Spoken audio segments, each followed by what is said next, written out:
আসসালামু আলাইকুম। আজকে আমরা নবম দশম শ্রেণীর অনুশীলনী 9.1-এর 7-এর ক, খ, গ এই তিনটা অঙ্ক সমাধান করব।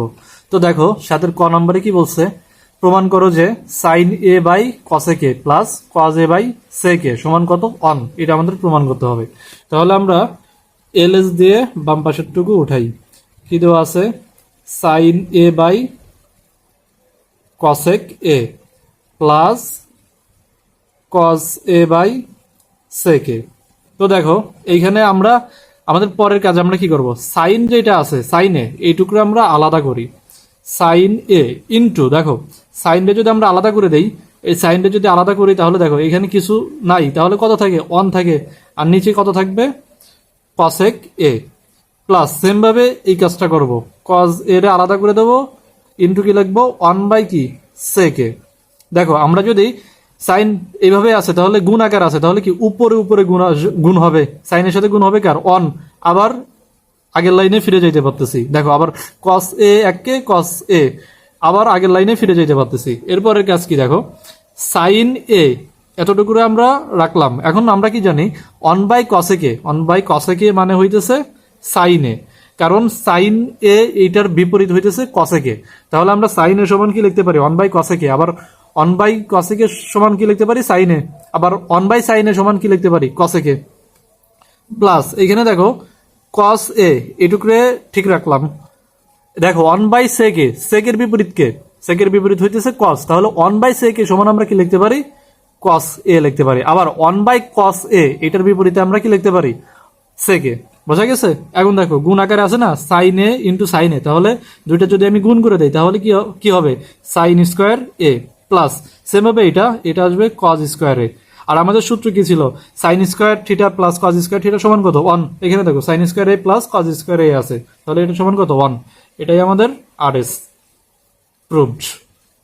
বোঝা গেছে? এখন দেখো 7-এর খ নম্বরে কি বলছে, প্রমাণ করো যে sec A by cos A minus tan A by cot A এটা সমান কত অন প্রমাণ করতে হবে। তাহলে আমাদের কাজ কি দেখো, এলএস এলএস সমান কি লিখবো, বামের টুকু উঠাই, সেক এ বাই হচ্ছে cos A minus tan A by কি লিখবো কট এ।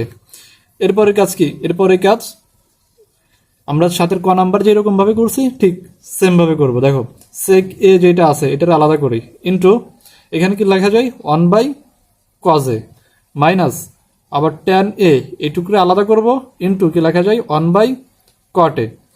দেখো কি কারণে আলাদা করলাম আমাদের বুঝতে হবে। এখানে আমি সেকটা যদি আলাদা রাখি তাহলে আমি কি লিখতে পারি ওয়ান বাই কজ এ, আবার যদি এটার সাথে এটা গুণ করে দেই আবার আগের লাইনে ফিরে যাই।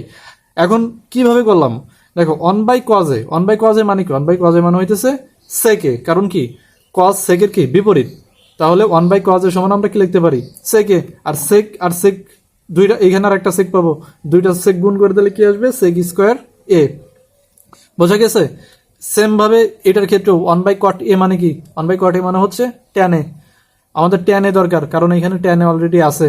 দেখো এরপরের কাজ কি করি, সেক এ ইন্টু ওয়ান বাই কস মানে কি, ওয়ান বাই কস মানে হইতেছে সেক আর এ, ঠিক আছে, মাইনাস এখানে আসবে কি tan A in one by cot A. আমাদের ওয়ান বাই কট এ মানে কি, ওয়ান বাই কট এ মানে হইতেছে ট্যান এ, কারণ কি ট্যানের বিপরীত হচ্ছে কট, তাহলে আমরা এখানে ওয়ান বাই কট এর বিপরীতে কি লিখতে পারি ট্যান এ। এখন দেখো গুণ করে দেই সেক এ ইন্টু সেক এ, তাহলে গুণ করলে কি আসবে সেক স্কোয়ার এ মাইনাস এই দুইটা গুণ করলে আসবে ট্যান স্কোয়ার এ। এখন আমাদের সূত্র কি ছিল, সূত্র হচ্ছে sec square theta minus tan square theta সমান হইতেছে আমাদের অন। তাহলে দেখো sec square A minus tan square A, তাহলে এটা সমান আমরা কি লিখতে পারি অন লিখতে পারি। এটাই আর এস প্রুভড। বোঝা গেছে? গ নম্বরে কি বলছে দেখো, গ নম্বরে বলছে প্রমাণ করো যে one by one plus sine square A plus one by one plus cosec square A সমান হচ্ছে কত ওয়ান। তাহলে আমাদের প্রথম কাজ হচ্ছে অঙ্কটা উঠাই, one by one plus sine square A plus এখানে কি লিখতে হবে one by one plus cosec square A. এখন দেখো এখানে আমাদের সাইন আছে কসেক আছে, তাহলে আমাদের কাজ হইতেছে হয় এক জাতীয় করা, হয় সাইন বানাবো সবগুলো আর নয়তো সবগুলো কি কসেকে বানাবো। তাহলে আমরা সবগুলো সাইন বানাই। দেখো এইখানে যা আছে এই পাশে কোনো পরিবর্তন না করে এখানে যা আছে তাই লিখি 1 plus sine square A plus এইখানে আমরা কি সবগুলো সাইন বানাবো, তাহলে 1 বাই হচ্ছে 1 প্লাস কসেকের বিপরীত কি, কসেকের বিপরীত হচ্ছে সাইন, তাহলে আমরা এইটুকের বদলে কসেক স্কোয়ার এ এটার বদলে লিখতে পারি 1 বাই সাইন স্কোয়ার এ। বোঝা গেছে? এরপরের কাজ এখানে যা আছে তাই রাখবো 1 plus sine square A plus, এখন দেখো এখানে উপরে 1, এইটুকের কাজ কি, যদি এরকম কোনো ক্যালকুলেশন আমরা দেখি প্রথম কাজ হচ্ছে নিচে যেটা আছে সেটা হচ্ছে হবে আমাদের লসাগু, তাহলে লসাগু হচ্ছে সাইন স্কোয়ার এ। এরপরের কাজ হচ্ছে দেখো এটা কি ফ্রি আছে না, এটা নিচে তো কিছু নাই, তাহলে কি করবা এই নিচেরটা আর এটা কি করবা গুণ করে দিবা, তাহলে সাইন স্কোয়ার এ এককে কি আসবে সাইন স্কোয়ার এ এটাই আসবে, আর উপরের কোনো কাজ নাই, এটার উপরে যা থাকবে সেটাই জাস্ট বসায় দিবা। তারপরে সমান দেখো এখানে কি থাকবে 1 by 1 plus sine square A plus এইখানে দেখো কি করবা উপরে থাকবে 1 আর নিচে কি করবা, সরি আমি ভিডিও করার সময় রেকর্ডিং অন করা ছাড়াই ভিডিও করে ফেলছি, অঙ্কটা করে ফেলছি, তো আমি বুঝাই দিচ্ছি দেখো। এরপরে এইখানে যা আছে এটা এখানে লিখবো প্লাস 1 বাই এটা ঠিক রাখলাম, দেখো এইখানে কি আছে 1 প্লাস সাইন স্কোয়ার এ, তাহলে আমাদের এইখানে আছে সাইন স্কোয়ার এ প্লাস 1, তাহলে আমরা একটু সাজায় লিখি 1 প্লাস সাইন স্কোয়ার এ এটা আমরা লিখলাম, আর নিচে যেটা আছে সেটাই।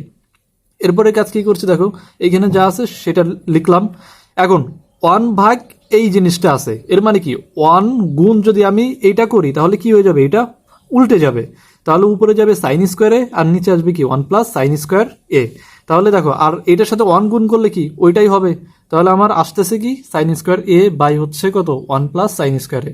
এরপরে এই দুইটা কি করব লসাগু করব, একই জাতীয় জিনিস, তাহলে লসাগু আসবে কি 1 প্লাস সাইন স্কোয়ার এ। এরপরের কাজ হচ্ছে এইটা ভাগ এইটা করব, এটার সাথে এটা কি একই জিনিস, তাহলে ভাগ করলে কত আসবে 1, আর 1 গুণ হবে কার সাথে 1 এর সাথে, আর 1 গুণ হবে কার সাথে 1 এর সাথে, তাহলে 1 এর সাথে 1 গুণ করলে 1 আসবে প্লাস এইটা ভাগ এটা করলে কত আসবে 1, আর 1 গুণ হবে কার সাথে সাইন স্কোয়ার এ এর সাথে, তাহলে গুণ করলে কত আসবে সাইন স্কোয়ার এ। বোঝা গেছে? এরপরে দেখো দুইটা কি সেম জিনিস একই, তাহলে একই জিনিস ভাগ করলে কি আসবে 1 আসবে, এটাই আর এস প্রুভড। আশা করি বুঝতে পারছো।